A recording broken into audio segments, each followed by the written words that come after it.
प्रेमानंद गोविंद शरण महाराज का एक वीडियो है जिसमें वह एकांतिक वार्तालाप में बता रहे हैं कि एक व्यक्ति के लिए सबसे बड़ा परोपकार क्या होता है। प्रेमानंद महाराज जी के एकांतिक वार्तालाप के कई वीडियो उनके ऑफिशियल सोशल मीडिया प्लेटफॉर्म में शेयर करते हैं, जिसमें वे व्यक्तियों को साधारण जीवन के साथ भगवान को पाने से लेकर कई छोटी छोटी बातों को साधारण तरीके से बताते हुए नजर आते हैं।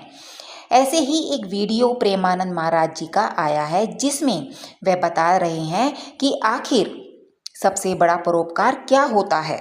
एकांतिक वार्तालाप में एक ऐसे व्यक्ति महाराज जी से मिलने आए जो घर से सांप नाग आदि को निकालते हैं। इस पर महाराज जी ने कहा कि आप बिना किसी से अर्थ लिए उन बेजुबानों की रक्षा करते हैं जो उन घरों में मौजूद होते हैं जहां पर भय उपस्थित है। इस भय को निकालने के लिए वह उन जानवरों को मार देंगे और अगर उनसे चूक हो जाए तो वह उन्हें डसकर मार लेंगे। आप दोनों प्रकार से यानी पशु पक्षी और मनुष्यों की रक्षा करते हैं। ये बहुत बड़ा परम धर्म है। बस आप अपना भाव बदल दीजिए, इसे भगवान का कार्य समझ लीजिए, इससे भगवत प्राप्ति का योग बन जाएगा। प्रेमानंद महाराज आगे कहते हैं कि जैसे यहाँ पर आप वृंदावन धाम में मौजूद हैं तो अवश्य ही आपने कुछ अच्छे काम किए होंगे, किसी योग का फल है यहाँ पर मौजूद होगा। आपने कभी ना कभी परोपकार भजन पुण्य अवश्य किया होगा, भगवान की कृपा हुई होगी कि आप यहाँ बैठे हैं।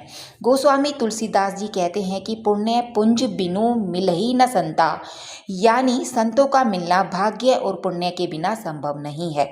आप जो सेवा करते हैं उसे भगवान की सेवा मानकर करते हैं।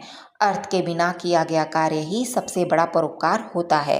प्रेमानंद जी महाराज कहते हैं कि सबसे बड़ा परोपकार वही होता है जो बिना कुछ सोचे अपने प्राणों की बाजी लगाकर हम दूसरों की रक्षा करते हैं, उन जहरीले जीवों से जिनके डसने के बाद केवल अस्पताल में ही उपाय है। अगर समय रहते बच जाएं तो वरना उसका बचना मुश्किल हो जाता है।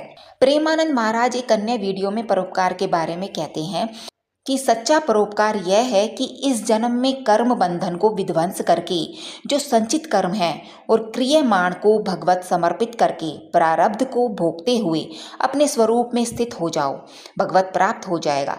इससे बड़ा परोपकार कोई नहीं। अब जब इस कोटि से आपकी स्थिति हो गई तो आपके द्वारा जगत मंगल स्वाभाविक होगा। खुशबू इत्र की आ गई तो सबकी ग्रहण इंद्रियां अपने आप पहुंच जाएंगी। आप भगवत आनंद में डूबे हुए जिधर निकलेंगे न सा तरसा सा लोकांत मम भक्ति युक्त भवन पुनः, वह दृष्टि से वाणी से मात्र केवल वहां खड़ा हो जाए, जगत मंगल करना शुरू कर दे। इससे बड़ा परोपकार क्या हो सकता है जी। स्वयं माया मुक्त होकर कि दूसरों के भ्रम का नाश कर देना, इसे ही परोपकार कहते हैं। जैसे कपड़ा दे दिया, खान पान दे दिया, औषधि दे दिया, ये तो प्राकृतिक क्रियाएं हैं। संत जन से परोपकार नहीं, परोपकार यही है उसे भगवान में स्थित कर देना। तो पहले स्वयं स्थित हो, इन तीनों शरीरों का राग त्याग करके सच्चिदानंद में स्थित हो जाओ। अब वह महापुरुष जगत मंगल के लिए जिधर से निकलेगा उधर परम मंगल होगा। आपके प्रश्न के अनुसार आप जैसे प्रश्नकर्ता के लिए यही उत्तर है। अगर परोपकार करना है तो अपने को मुक्त कर लो इन तीनों शरीरों के बंधन से, तो तीनों लोकों पर विजय प्राप्त किया हुआ महापुरुष कहा जाता है। और वह महापुरुष जिधर निकलता है मम भक्ति यतो भम्बुना, जगत का पावन परम कल्याण कर देता है।